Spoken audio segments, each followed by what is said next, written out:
U.S. President Donald Trump says Russia's Putin would accept European peacekeeping troops as part of a deal to end the war in Ukraine. The United Nations General Assembly rejects a U.S. resolution that urges an end to the war in Ukraine that fails to mention Russia's aggression. Pope Francis remains in critical condition but has shown a slight improvement in laboratory tests and resumed some work. The Vatican's latest update about the pontiff's health came on Monday as the Catholic and Christian faithful around the world continue to pray for the Pope's health, including in his home country, Argentina. Querido Francisco, estamos con vos. Como aquel sordo mudo del Evangelio, también nosotros queremos ponernos de pie y nos queremos tomar de la mano de María de Luján, de la que sabemos que sos tan devoto, y te pedimos que no aflojes, porque te necesitamos mucho. ¡Viva el Papa Francisco! ¡Viva el Papa Francisco! ¡Viva el Papa Francisco! At St. Peter's Square, the Catholic faithful also held a vigil to send best wishes to the Pope. The 88-year-old Francis, who is battling pneumonia in both lungs, has been in critical condition. Despite showing a slight improvement, his nearly 2 weeks of hospitalization stands as Francis' longest as pontiff.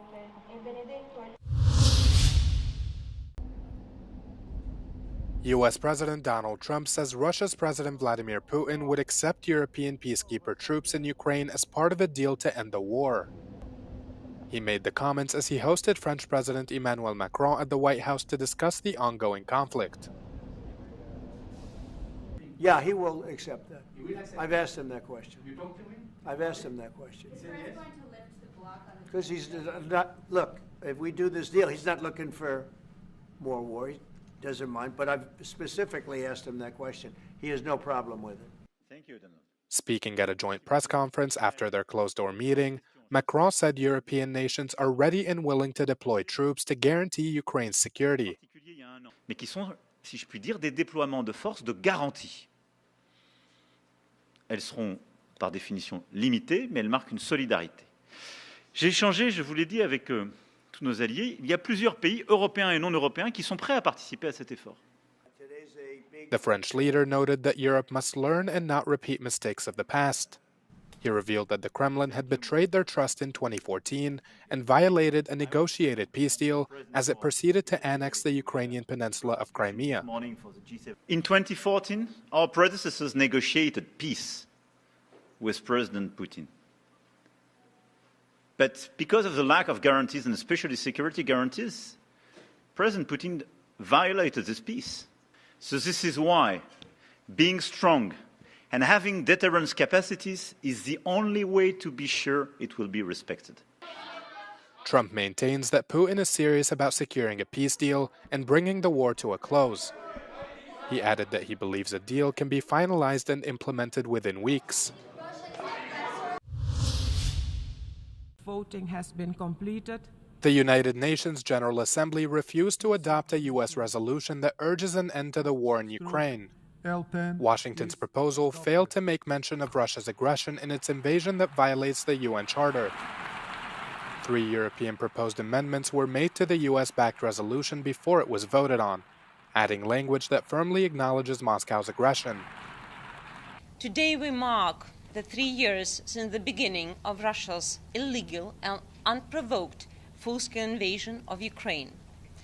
We reiterate our resolute condemnation of this flagrant violation of international law.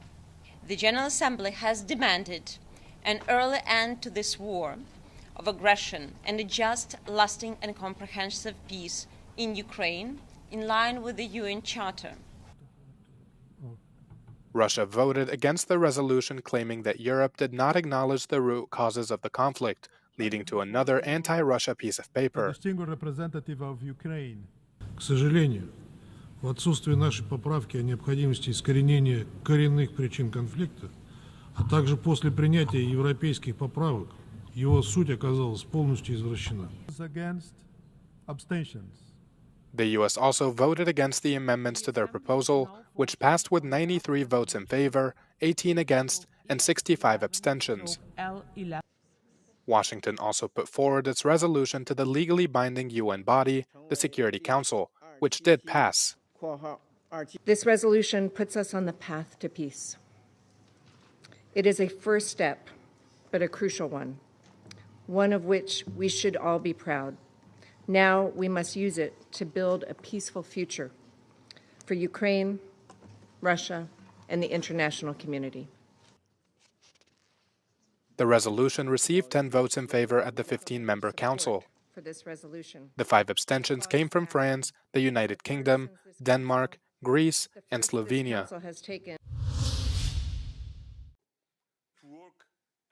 Top EU diplomats said Ukraine's accession to the bloc is an integral part of lasting peace. They were speaking in Kyiv at a summit marking the 3rd anniversary of the Russian invasion. From the European Commission, Ukraine's accession to the European Union will be the most important security guarantee for the future of Ukraine. EU leaders rallied around Ukraine's President Volodymyr Zelensky after widespread dismay that Donald Trump had dispatched top aides for preliminary talks with Russian officials, without Ukrainian or European representatives. There are fears in Europe that Trump's apparent pivot to Moscow could freeze Ukraine out of the peace process entirely and end up with a deal that favours Russia. European Commission President Ursula von der Leyen said the bloc was still committed to admitting Ukraine. If they continue at that speed and at that quality, perhaps they could be earlier than 2030. So thank you very much for giving the impulse, and let's work hard on all sides really to keep the momentum up. US politicians also recently ruled out granting NATO membership to Ukraine. Membership to the alliance has frequently been cited by Russian President Vladimir Putin as one of the main reasons for launching the war. And we hope that the United States will continue support, like all the partners. All the partners do it, and we need also not to lose this unity between Europe and the United States. As fighting rages on the front line, political pressure is mounting for a coordinated European effort to secure peace. That I think we in Europe, we need to get our act together. And in order to get an act together, you have to have a plan to the Americans. Because if you don't have a plan to the Americans, you're not going to get involved in negotiations. Could EU accession replace NATO accession as a security guarantee for Ukraine? According to the leaders who sat in this room, yes it can and yes it should. Becoming part of the bloc could provide Ukraine with the necessary deterrence against a new Russian attack in the future, they said. But there's a catch. EU accession would always lack a key player in this game of geopolitics, the United States. Jorge Liboreiro, Euronews, Kyiv. As the war rages in Ukraine, European states from NATO's reaction force are conducting the force's largest-scale military exercise. Steadfast R25 comprises of 10,000 military personnel from 9 nations, including soldiers, sailors and marines. It involves 1,500 military vehicles, including battle tanks, rocket launchers, infantry fighting vehicles, armoured personnel carriers and 17 naval assets, including frigates, destroyers, submarines and more than 20 aircraft. Located here between Ukraine and Moldova, close to the Black Sea, this exercise is a rapid response force ready to be deployed if necessary. It also represents a significant strengthening of European defence strategy within NATO. The US has no direct involvement with this exercise, but looming large are comments from the US President Donald Trump, who said Ukraine bears responsibility for the war it's fighting on its territory. But senior military personnel say it's NATO's clear view that the war in the Ukraine was an attack by Russia. NATO consists of 32 countries, and it's NATO's position that is on. Lieutenant General Lorenzo Daddario is the commander of NATO's Rapid Deployable Corps, a rapid force which can be deployed quickly under the authority of the Supreme Allied Commander. It's a completely different scenario that we had up to a few years. And I think that has prompted us as an alliance to continue to get ready and also to continue to demonstrate our ability to defend. Is it your firm belief that this war in Ukraine was unprompted, unprovoked? It certainly was unprovoked, and certainly was a war that was an aggression on Ukraine. There's been a lot of pressure for European countries within NATO to provide more weapons and more defence. Has that shown up? I think all countries that are on NATO are intent in making sure that their defence, their tools are better tooled and better trained. This is for sure. You know, this is what we do as soldiers.